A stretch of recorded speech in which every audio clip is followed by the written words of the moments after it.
الحمد لله والصلاة والسلام على رسول الله وعلى آله وأصحابه ومن والاه. اما بعد، السلام علیکم و رحمت الله و برکاته. برادران و خواهران عزیز، بارک الله فیکم.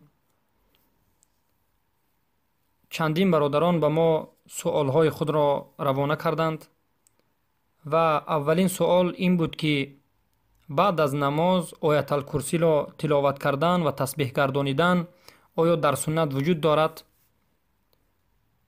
برادر عزیزم، بارک الله فیکم، ذکر کردن بعد از نماز فرض به سنت رسول اکرم صلی الله علیه و سلم ثابت شده است، اما ترتیبش چگونه که شما میگویید این گونه نیست. بعد از نماز فرض ذکر کردن اولا این است که بعد از این که سلام میدهید و از نماز بیرون میشوید، دو نمود ذکر شروع می شود. انسان می تواند که بگوید الله اکبر الله اکبر، یا که اینچنین می تواند که بگوید استغفر الله استغفر الله استغفر الله 3 مرتبه. اللهم انت السلام و منک السلام تبارکت ربنا و تعالیت ذا الجلال والاکرام. و این اولین ذکری که بعد از نماز گفته می شود، یا که استغفر الله یا که الله اکبر. البته در تنهایی جماعوی ذکر وجود ندارد. ذکری جماعوی که امروز در بین مسلمان ها بینهایت پهن شده است، خصوصا در بین مسلمان های آسیای مرکزی، تاجیکستان، ازبکستان و دیگر جاها، البته این چنین ذکرها وجود ندارد و این بدعت است. هر انسان به علاهیدگی خودش، نه به آوازی بلند و نه به آوازی درونی، بلکه به ذکری زبانی که شنیده شود. هر یک انسان ذکر خودش رو بشنود.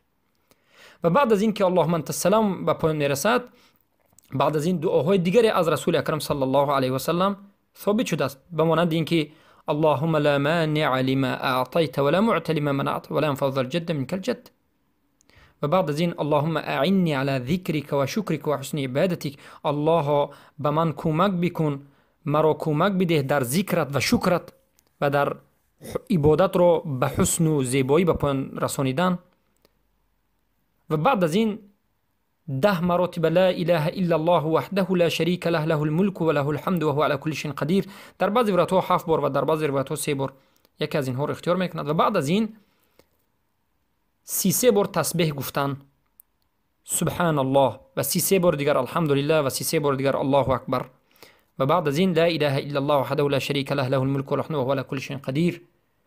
و بعد از این آیت الکرسی، یعنی آیتی که در سوره بقره یک آیت است، الله لا اله الا هو الحی القیوم لا تأخذه سنة ولا نوم، تا آخرش تلاوت میخواند. و بعد از این سوره اخلاص قل هو الله احد و سوره موعظتین فلق و ناس یک باری میخواند. اما اگر نماز صبح باشد، صبح یعنی فجر بامداد باشد، این 3 سوره را اخلاص، فلق و ناس را 3 باری میخواند. و این چنین در شامگاه، مغرب، در نماز بعد از نماز شام این چنین 3 باری میخواند. اما در 3 نماز دیگر، نماز ظهر پیشین، نماز عصر و نماز عشا خفتن، 1 باری میخواند. و با همین بعد از این صلوات بر رسول اکرم صلی الله علیه و سلم میگد و ذکرش به پایان رسید. و البته برادران و خواهران موحدم، بارک الله فیکم، ذکر کردن، ذکر یعنی تسبیح گردانیدن سبحان الله الحمدلله الله اکبر 6 نمود است. یکم نمودش خیلی که بیان کردیم 33 باری گفتن و در صدومش 33 باری وقتی که میگه 99 میشه و صدومش لا اله الا الله لا شریک له گفتن، یا که 25 باری گفتن، یا که 33 بار گفتن، که این 3 نمود شد. 33 بار، 34 بار، دویم نمودش، سوم نمودش 25 باری، یا که 10 باری، یا که 11 باری، یا که هر 3 اش را 33 باری در یک حالت به مانند سبحان الله الحمدلله الله اکبر، سبحان الله الحمدلله الله اکبر گفتن در سنت صحیح رسول اکرم صلی الله علیه و سلم ثابت شده است و انسان باید هر یک اینها را در حالت های خودش انجام بدهد. بارک الله فیکم. و این بود جواب سؤال برادری که ذکری بعد از نماز را پرسیده است. و اما بعضی ها آیت الکرسی را پیش از تسبیح گردانیدن میکنند و این غلط است. و این غلط است. و بعضی های دیگر در هر یک بار این ذکرها دست میبردارند، دعا میکنند و این هم غلط است. یعنی و بعضی ها جماعوی در مسجد ها میکنند و این همه اش بدعت است و خرافات است و ضلالت است. کل بدعت ضلاله. هر یک عملی که مخالف سنت است بدعت است و تمام بدعت ضلالت و گمراهی است و ضلالت و گمراهی آخرش ضلالت فی النار، در آتش دوزخ است.